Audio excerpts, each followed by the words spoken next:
ನಿಮಗ್ ಗೊತ್ತಾ, ಹೆಂಗಸರು ಸಹ ದೇವರ ಉತ್ಸವ ಮೂರ್ತಿಯನ್ನ ಹೊರೋದು. ಇದನ್ನ ನಾವ್ ಎಲ್ ನೋಡ್ಬೋದು ಗೊತ್ತಾ? ಹೇಳ್ತೀನಿ ಕೇಳಿ. ಹಾಗೆ ಇದನ್ನ ನಾವು ನೀವು ಹೊರಬೋದಾ? ಇವತ್ ತಿಳ್ಕೊಳ್ಳೋಣ.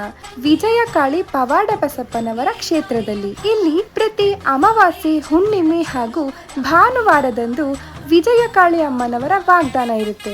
ಭಕ್ತಾದಿಗಳು ಕೇಳುವ ಪ್ರಶ್ನೆಗಳಿಗೆ ಬಲಕ್ಕೆ ಅಥವಾ ಎಡಕ್ಕೆ ತಿರುಗಿ ಅಮ್ಮನವರು ಉತ್ತರವನ್ನ ಕೊಡ್ತಾರೆ. ಇಲ್ಲಿ ಹೆಂಗಸರಿಗೂ ಸಹ ದೇವರ ಉತ್ಸವ ಮೂರ್ತಿಯನ್ನ ಹೊರೋವಂತ ಅವಕಾಶ ಇರುತ್ತೆ. ಹಾಗಿದೆ, ಮರಿದೆ ಈ ದೇವಸ್ಥಾನವನ್ನ ವಿಸಿಟ್ ಮಾಡಿ.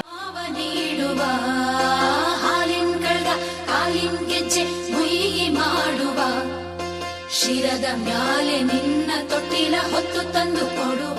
ಬಿಸ್ನೆಸ್ ಅಲ್ಲಿ ತುಂಬಾ ಕಷ್ಟ ಇದೆ ಅಂತ ಅನುಕೂಲ ಮಾಡಿಕೊಟ್ಟು ಕೈ ಬಂದದ್ದು ಬಾಯಿ ಬರ್ತಿಲ್ಲ ಅಂತ ಹೇಳ್ತಾರ. ಆಗುತ್ತೆ ಅಂತ ಅಂದ್ರೆ ಬಲ ಇಡ, ಆಗುತ್ತೆ ಅಂದ್ರೆ ಬಲಕ್ಕೆ ಹೋಗೋ, ಇಲ್ಲ ಇನ್ನೂ ನಿಧಾನ ಆಗುತ್ತೆ ಅಂದ್ರೆ ಎಡಕ್ಕೆ ಹೋಗಮ್ಮ.